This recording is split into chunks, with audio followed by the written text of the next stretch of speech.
مبارك لكم جميعا، للمؤمنين للمؤمنات، للمسلمين والمسلمات، المخلصين والمخلصات، الصادقين والصادقات، الذين آمنوا بالله ورسوله وأنبيائه وأوليائه حقا، وانتظروا مع المنتظر عليه الصلاة والسلام. في هذا المقام نرجع إلى الله سبحانه وتعالى. بسم الله الرحمن الرحيم. ونريد أن نمن على الذين استضعفوا في الأرض ونجعلهم أئمة ونجعلهم وارثين. عن نبينا الأكرم صلى الله عليه وآله وسلم: لو لم يبقى من الدنيا إلا يوم واحد لطول الله ذاك اليوم حتى يخرج قائمنا مهدينا فيملأ الأرض قسطا وعدلا بعد أن تملأ ظلما وجورا. وعن إمامنا الباقر عليه الصلاة والسلام حين سئل: ما اسمك؟ في مقام من المقامات، وأرادوا به استهزاء، فقال: أنا محمد. قال: إن محمد منذ زمن صلى الله عليه وآله وسلم، وما أنت من محمد. قال: أولنا محمد، وأوسطنا محمد، وآخرنا محمد، وكلنا محمد لمحمد صلى الله عليه وآله وسلم. صل على محمد وآل محمد. إن فرحة وعبرة هذا اليوم للذين آمنوا ونظروا حقا إلى ما أراد الله. لما ننتمي إلى هذه المدرسة، إلى هذه الحقيقة، إلى هذا القدر الإلهي؟ وقد شكك المشككون واستهزأ المستهزئون حتى أنهم يدعون بأنهم من المسلمين الذين يقيمون القرآن والصلاة والعبادات ويحرصون على أرض الله تعالى وحرماته، وكله دجل بدجل. فمن ينكر ضرورة في دين الله وثابتة ما يبقى له في هذا الدين. تارة يروون ما روى آل بيت النبوة تماما، ثم يمزقون كل ما ادعوه بأنه صحيح عن رسول الله كذا وكذا وكذا في الخبر وفي الضرورة وصدق الرواة. إلا أن هذا الأمر في فرق بين أتباع أهل البيت، بين الخوارج والروافض عند البعض، وبيننا. ما هو في محمد المهدي، بس هذا بعد ما خلق ولا ولد ولا جاء ولا له أثر. عجيب عجيب. رسول الله صلى الله عليه وآله وسلم استفاضت الأخبار والروايات والموثقات والضرورات التي نقلت عنه من كل الجهات ومن كل أطياف المسلمين بالبلد والمذاهب. يكون فيكم من بعدي 12 سبطا، في الخبر الآخر 12 رجلا، في الخبر الآخر 12 إماما، أولهم علي وآخرهم المهدي، اسمه يواطئ اسمي محمد بمحمد المهدي، وكنيته المهدي المنتظر، يخرجه الله تعالى في آخر الزمان بعد أن تملأ الأرض ظلما وجورا ليملأها قسطا وعدلا. إذن إخواني أخواتي، يعني يا صاحب الزمان، حلكت الليالي واشتدت الأمور وفاضت الدماء، حتى كما وصف أمير المؤمنين عليه الصلاة والسلام: لقد بلغ السيل الذباب، يعني وصلت السيول إلى أعالي الجبال والقمم، والدماء هكذا يا سيدي ومولاي.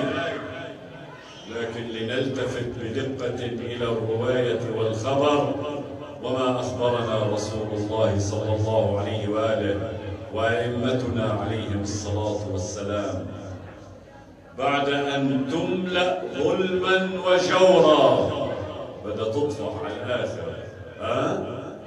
لسه يمكن بعد في شوية عدل، يمكن في شوية وفاء.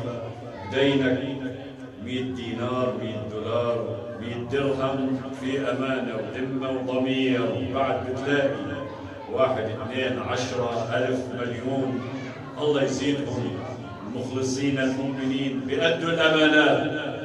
يمكن بتلاقي ناس عندها من اليقين بعد في هذا الدين، وإن كنا بدأنا نتلمس وننظر ونرى أن ما يجري من حولنا باسم الدين، باسم الإسلام، باسم القرآن، باسم بيت الله، باسم رسول الله، زورا وبهتانا معاكس تماما لكتاب الله وسنة نبيه. وبيقول لك هذا الدين زين، وهذا الدين الذي أراده رسول الله عن إمامنا الصادق عليه الصلاة والسلام في الخبر إلى زرارة أو إلى غيره: نعم يا زرارة، نعم يا فلان، يكون مع المهدي، مع مهدينا، قرآن وحديث غير الذي عندكم. الإمام الصادق يتحدث، أبو الإمام المهدي وجده: كيف يا ابن رسول الله؟ يذهل زرارة: أنت الإمام والحجة، وأنت أبو المهدي، وأنت أبو الأئمة الباقين، وأنت سليلهم للسابقين. قال: بلى، لأن مهدينا يخرج ليملأها قسطا وعدلا بما عند رسول الله تماما، لا يحيد عن سنة محمد ولو طرفة عين واحدة. صل على محمد وآل محمد. اللهم صل على محمد. وإلا عجبا يكون في هذا الزمن من الخيرات والبركات في الأرض ما يطعم فقراءها ومساكينها ويكسوهم ويعيشون كامل البشرية على وجه الأرض من خلال دولة واحدة. تعال سنروح لهؤلاء أصحاب الذهب الأسود، تعالوا إلى بلادنا، إلى ما تحت أيدينا، العراق. عمي وين هذا؟ كيف يعني؟ يعني نحن نسأل ليش بده يكون في جائع أو محتاج أو مشرد؟ ليش يا أخي؟ والله كيف؟ ليملأها قسطا وعدلا. علي عليه الصلاة والسلام تماما تتلاصق المواقف. أأرضى أن يقال لي أمير المؤمنين أو أنادى بأمير المؤمنين ولعل هناك في اليمامة أو الحجاز من لا عهد له بالشعير أو بالقرص أو رغيف الخبز؟ كيف هذا الأمر يصير؟ فكيف بعد أن تملأ ظلما وجورا ليملأها قسطا وعدلا؟ بالله عليكم، إذا كان مؤمن بالله واليوم الآخر حقيقة، أنا وأنت وكل مخلوق على وجه الأرض يكفينا في اليوم 3 أرغفة من الخبز وبعض الأطعمة. يعني ما يضير هؤلاء المجرمين والمتسلطين الذين أجرموا بحق الإنسانية والبشرية بأن يذبحوهم لموقف إما أن يستعبدوا لهم وإما أن ينفقوا خيرات الأرض كلها لذبحهم. أنتم شايفين يعني نحن عم نتكلم لسان الواقع، ما نبعد خيي إلى حروب اليمن أو سوريا. عندنا في بلادنا، عندكم في دساكركم، في أماكنكم، بين بيوتاتكم، هذه المآسي موجودة أم لا؟ استحم الله أولئك أهل الشهامة من شبابنا في الجيش والحشد الشعبي والمقاومة وغيرهم من الشرفاء، جعلهم الله مع إمامنا وإمامهم الحجة المنتظر، وعوض الله عليهم في آخرتهم جنات تجري من تحتها الأنهار، ورفعهم إلى الدرجات العلى. يعقل هذا؟ لما الإسلام من هنا إخواني؟ ليش كان حقيقة وقدر أن يكون المخلص والمنقذ في آخر الزمان؟ طب ما إجا النبي أعظم الخلائق صلى الله عليه وآله وسيد الكونين في الدين والدنيا والآخرة، ورحمة الله في الأرض بما وصفه الله جل وعلا، وقضي الأمر، تقام العدالة وتفرض، والله سبحانه وتعالى كما تدخلت مباشرة حتى أنقذت نفس رسول الله حين المبيت في فراشه عليه وفي الغار وفي غيرها وفي أحد، الملائكة دخلت لحفظ نفس النبي من القتل أو الاغتيال أو الهيلة أو السم أو ما شابه. كان ربنا ثبت رسول الله صلى الله عليه وآله ومد في عمره وأقام العدل وانتشر الدين وفرضت على العالمين. إذن ليش القدر هكذا؟ حتى تقام الحجة على كل مكلف وكل سامع وكل من تعقل، والله سبحانه وتعالى يأخذهم بالعدل والإنصاف. وهكذا ملائكته في القرآن الكريم قالوا أتجعل فيها من يفسد فيها ويسفك الدماء ونحن نسبح بحمدك ونقدس لك، قال إني أعلم ما لا تعلمون. إن الملائكة عليهم السلام شافوا قبل آدمنا آدميين خلقهم الله في عالم من العالمين وسفكوا دماء بعضهم بعضا.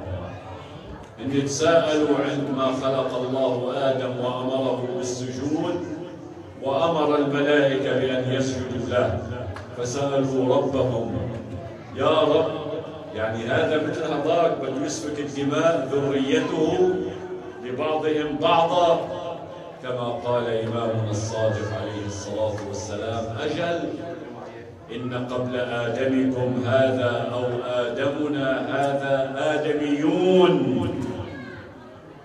فإذا سؤال الملائكة واستفهامهم من ربهم جل وعلا قد أطلعهم الله على بعض الخلائق قبل آدمنا وأبو البشرية آدم. ثم القدر أن النبي أكمل الدين وما أمر